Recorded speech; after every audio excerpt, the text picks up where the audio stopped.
और फिर मैं कह रहा हूं अपने नेता और उसकी नीति पे भरोसा रखो।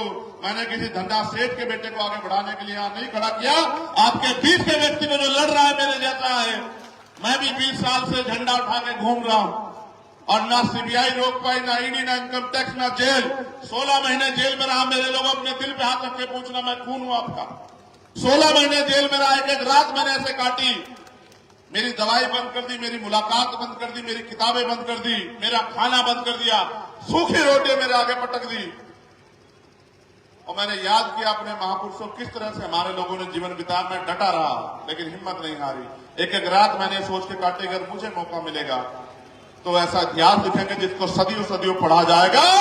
ऐसा इतिहास लिखेंगे। और मेरा अपराध ये है मेरे लोगों कि मैंने रानी के पेट से जन्म नहीं लिया। मैंने किसी मुख्यमंत्री, किसी मिनिस्टर, किसी विधायक, एमपी के घर में पैदा नहीं हुआ। एक प्राइमरी स्कूल के हेडमास्टर का बेटा हूं। आपके जैसे घर से आता हूं, मगर मेरी मां रानी से कम नहीं है। जिसने मुझे पैदा किया वो रानी से कम नहीं है। मेरी ये जो माए बैठी है, बहनें, रानियों से कम नहीं है। ये मेरा अपराध है। इसलिए मैं ताकतवर लोगों की नजरों में चुभ गया। उनको लगता है अगर ये गरीब का बेटा खड़ा होगा। आप मुझे अपने जिम्मेदारी से बताओ, अगर चंद्रशेखर आजाद ताकतवर होगा तो क्या आप ताकतवर होंगे नहीं होंगे? बताओ। अभी तो शुरुआत हुई है। आज मैं यहां सभा करने आया हूं। यहां एक और बड़ी सभा होगी दूसरी पार्टियों की, और उनका एक सूत्रीय कार्यक्रम होगा कि चंद्रशेखर आजाद ताकतवर नहीं होना चाहिए, चाहे बीजेपी जीत जाए, चाहे कांग्रेस जीत जाए। मैं आपसे पूछना चाहता हूं, यहां कांग्रेस भी थी, यहां बीजेपी भी थी, आपका भला हुआ क्या? आप बताओ। मैं तो यहां वोट मांगने नहीं आया, मगर ये बताओ कभी आपके ऊपर आंख उठी, मैंने पीछे पलट के देखने दिया आपको? आज अगर आप मुझसे प्यार करते तो मैंने कुछ दिया थोड़ा ही आपको। बस आपके लिए मेहनत करके प्यार कमाया। और जब मैं इनकी सीबीआई में इनकम टैक्स से नहीं रुका तो इन्होंने मेरे ऊपर गोली चलवा दी। मैं 4-4 गोली खा के बैठा हूं। लेकिन मैं तीसरे दिन गया था भरतपुर ये बताने के लिए कि शेर का बच्चा हूं, हटूंगा नहीं। विशेष बात को याद रखना, डॉक्टर बाबा साहब अम्बेडकर का सिपाही हूं, हौसला नहीं दिखाने दूंगा। और याद रखना, अगर एक चंद्रशेखर आजाद जाएगा तो लाखों चंद्रशेखर आजाद तैयार हो गए देश में, तुम रोक नहीं पाओगे। और फिर कहता हूं, डॉक्टर बाबा साहब अम्बेडकर ने कहा कि 21वीं सदी हमारी है, कोई रोक नहीं सकता। 21वीं सदी में दलितों का, पिछड़ों का, आदिवासियों का और अल्पसंख्यक समाज में मुसलमान, जैन, सिख, बौद्ध, कमजोर वर्गों का राज आने के लिए बाबा साहब अम्बेडकर ने तो रानी का पेट बहुत दिन पहले चीर दिया था, आजाद होने से पहले, और कहा कि रानी के पेट से अब राजा नहीं पैदा होगा, राजा आपके वोट से तैयार है। ये कौन राजा?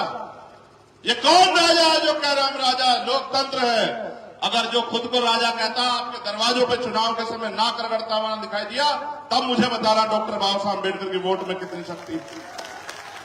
राजा भी आएगा, महाराजा भी आएगा, सेठ जी भी आएंगे, भट्ट जी भी आएंगे और आपके दरवाजों पे नाक रगड़ेंगे और ये कहेंगे मेरी माँ, मेरी बहनों, मेरे बच्चों, मेरे बुजुर्गों, कुछ पैसे ले लो, शराब ले लो, साधन ले लो।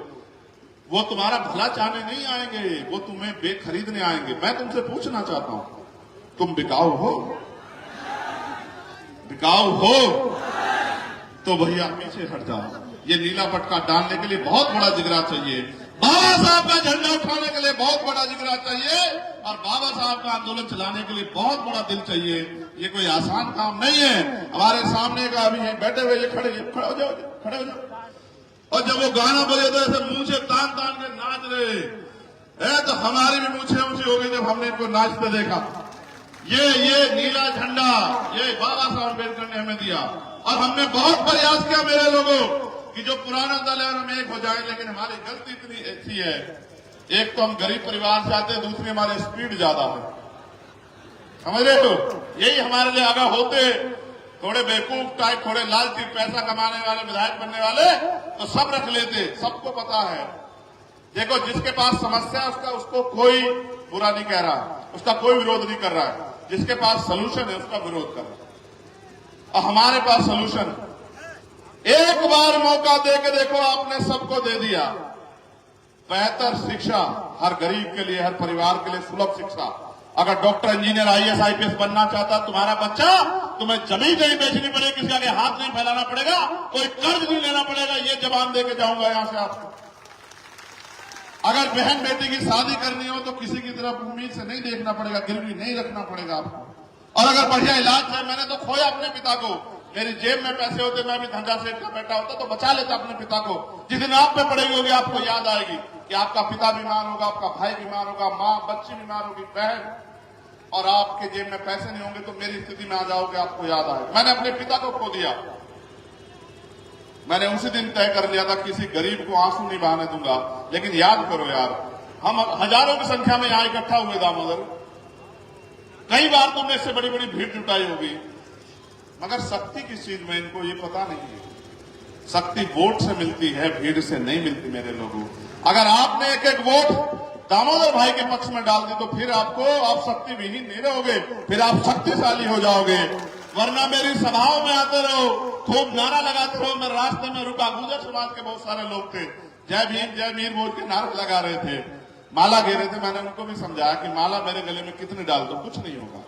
बहुत नारे लगा लो, कुछ नहीं होगा, जब तक आप गली में निकल के, गांव में निकल के, और जो रूठे नाराज लोग हैं उनको तैयार करके अब एक एक वोट आजाद समाज पार्टी के समर्थन में और केतली निशान पे 17 तारीख को नहीं डालोगे तो चंद्रशेखर आजाद को गोलियां खानी पड़ेगी। क्योंकि जब तक मेरे पास ताकत नहीं होगी तब तक मैं गोलियां तो खाऊंगा। लेकिन सोचो,